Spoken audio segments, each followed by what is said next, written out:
Karon, atong hisgutan ang pulo ka mga paagi aron mahimong mas kusgan nga tawo.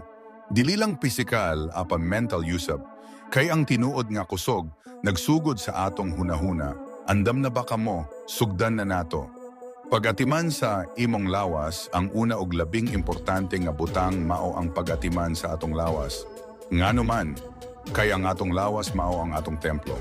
Kung dili nato kini atimanon, dili kita makahimo sa pagkabot sa atong mga tumong. Unsaon man nato pag-atiman ang atong lawas, mag-ehersisyo kanunay. Kaunog mga masustansya nga mga pagkaon, sama sa mga prutas, mga utanon, ug mga protina, ug matulog og igo mga 7 to 8 ka oras kada gabi. Ayaw kalimti ang pag-inom og daghang tubig aron magpabilin mga hydrated. Pagbasa og mga libro. Ang ikaduha nga paagi aron mahimong mas kusgan mao ang pagbasa og mga libro. Ang pagbasa makapalapad sa atong kahibalo ug makapahayt sa atong hunahuna. Pagpili og mga libro nga makatabang kanimo nga molambo, isip usa ka tawo. Mahimo kini nga mga libro bahin sa negosyo, bahin sa relasyon, o bahin sa personal nga paglambo. Ang importante mao nga ikaw nagkat-on og bag-oong mga butang. Pagkat-on og bag-oong mga kahanas, ang ikatulo nga paagi mao ang pagkat-on og bag-oong mga kahanas. Kini makatabang kanimo nga mahimong mas may katakus ug mas masaligon sa imong kaugalingon. Pagpili og usa ka kahanas nga makapa-interes kanimo ug paggahin og panahon aron kini makatunan.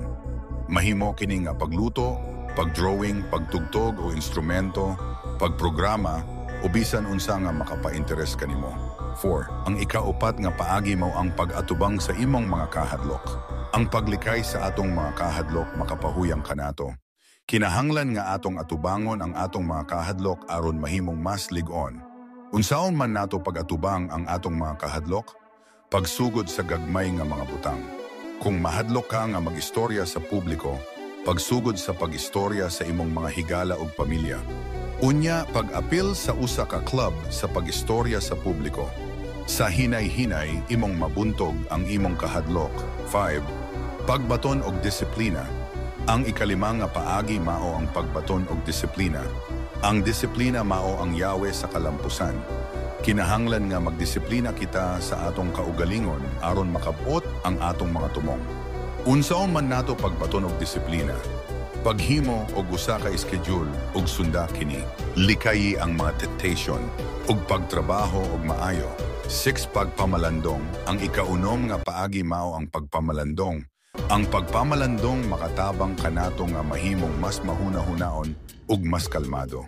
Paggahin og pipila ka minuto kada adlaw aron mamalandong. Lingkod nga hilom ug pag-focus sa imong pagginhawa.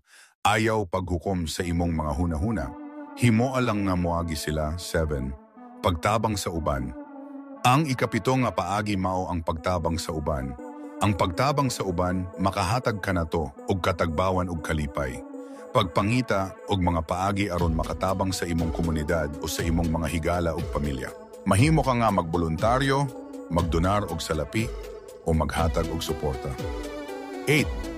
Pagbaton og positibo nga panglantaw. Ang ikawalo nga paagi mao ang pagbaton og positibo nga panglantaw. Ang atong panglantaw makaapekto sa atong kinabuhi.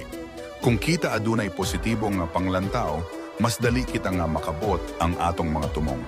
Unsaon man nato pagbaton og positibo nga panglantaw, pag-focus sa positibo ug likay ang negatibo. Pagpasalamat sa tanan nga mga butang nga anaa kanato. Ug paglibot sa imong kaugalingon sa mga positibo nga mga tawo. 9. Pagkat-on gikan sa kapakyasan. Ang ikasyam nga paagi mao ang pagkat-on gikan sa kapakyasan. Ang kapakyasan usa ka bahin sa kinabuhi. Kinahanglan nga dili kita mahadlok nga mapakyas, apan kinahanglan nga atong gamiton ang atong mga kapakyasan isip usa ka oportunidad aron molambo. Unsaon man nato pagkat-on gikan sa kapakyasan, pag-analisar sa atong mga sayop, pagpangayo og feedback sa uban ug pagpadayon sa pagpaningkamot. 10. Pagbaton ug pagpasalamat. Ang ikanapulo nga paagi mao ang pagbaton ug pagpasalamat.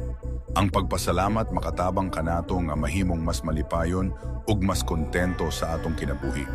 Paggahin og panahon kada adlaw aron magpasalamat sa tanan nga mga butang nga anaa kanato. Isulat ang usa ka lista sa mga butang nga imong gipasalamatan. Ug ipahayag ang imong pagpasalamat sa uban. Og diri natapos ang atong video, pag-subscribe na kay kita magpalayo sa huyang